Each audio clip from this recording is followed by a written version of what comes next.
Can I now invite David Partridge on behalf of Argent to talk a little bit about placemaking, but placemaking, not just the sort of activity which we've demonstrated a remarkable prowess to deliver over a number of years, but also how low carbon strategies also can drive placemaking of excellence. David.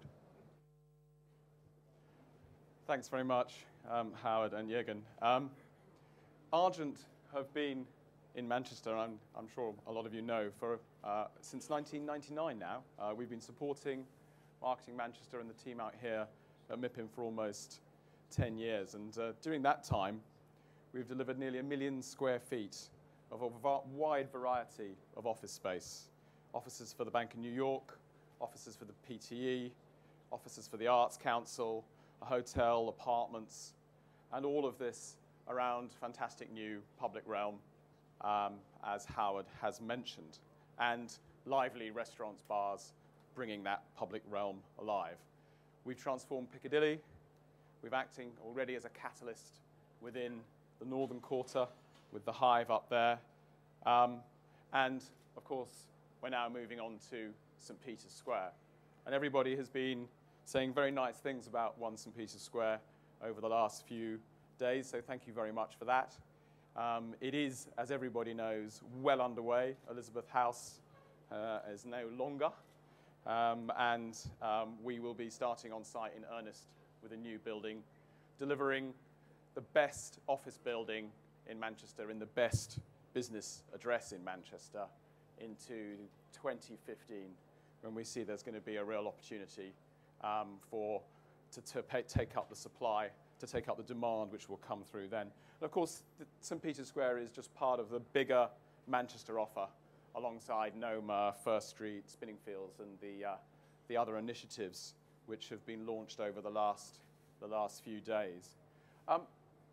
Everybody who knows Argent also knows that we like to work in partnership. We've worked very closely with the City Council. We work with the PTE as a landowner. We're working with the GM PVF now and with the BT pension scheme to fund 1 St. Peter's Square. And of course, we've been very instrumental in things like the St. Peter's Partnership, the Piccadilly Partnership originally, and CityCo. This is how we deliver holistic pieces of sustainable city. And what, you're going to say, has that got to do with the Alliance of Energy and Carbon Savings? Well, back in, I think, 2010, the city published a document called Manchester, A Certain Future, and in a sense set out the challenge to the business world, and specifically to the property world, to come forward with individual initiatives to try and meet the carbon targets that the city would like to achieve. And one of those was around the St. Peter's Square area, the opportunity to try and put together a district heating network around what we call the Town Hall cluster. Now, if you'll excuse me, I am going to get slightly technical now. So if I lose you, I can repeat it. But this on the right-hand side is a kettle.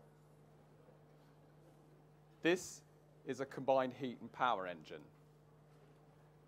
This produces hot water and it uses electricity. This is pink. It produces hot water and it generates electricity.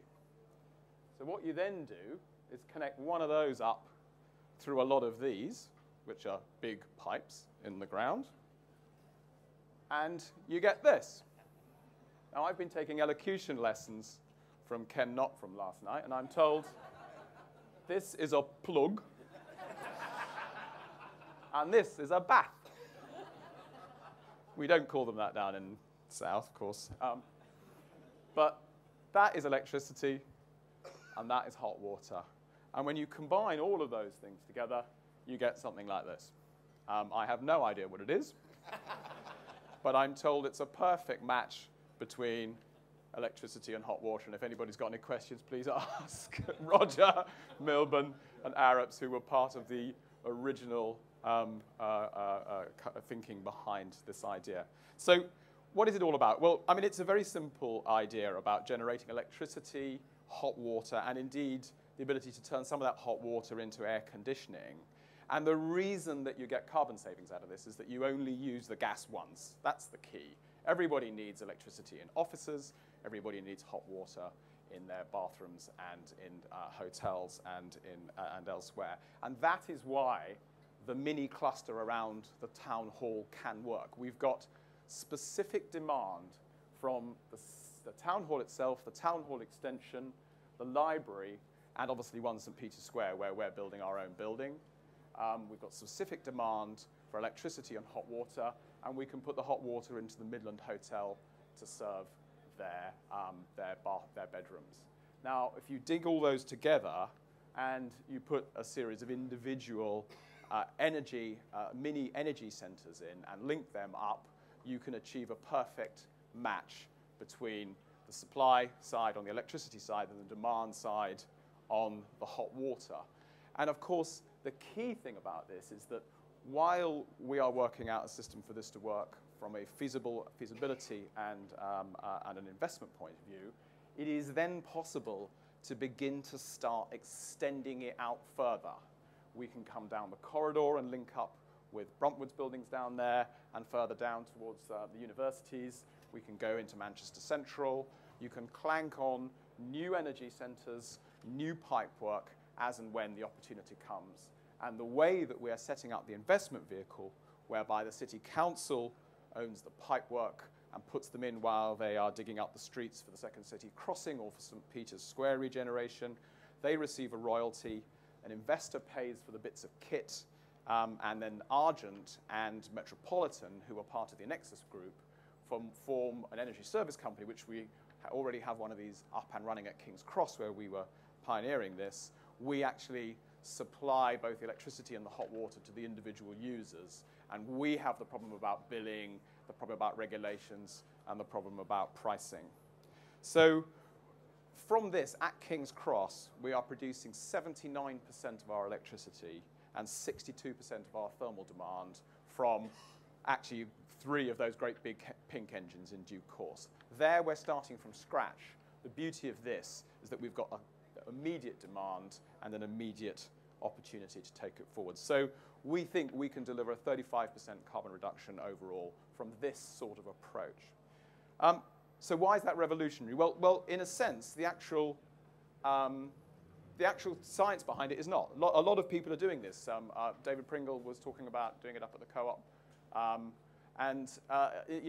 District heating networks are not new. They're all over Europe. They've been put in the 50s and the 60s.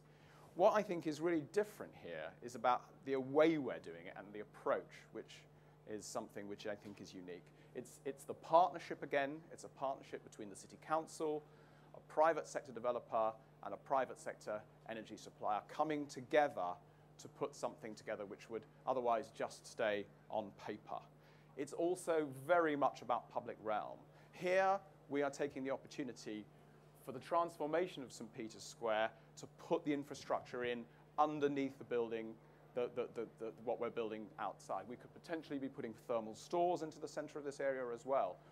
The way we see this working in the future is that actually extending the network could become the catalyst for the public realm to change. So as we decide to move down the corridor, we take advantage of opportunities when the public realm is in any case about to be transformed, and we go along and put our network in underneath it.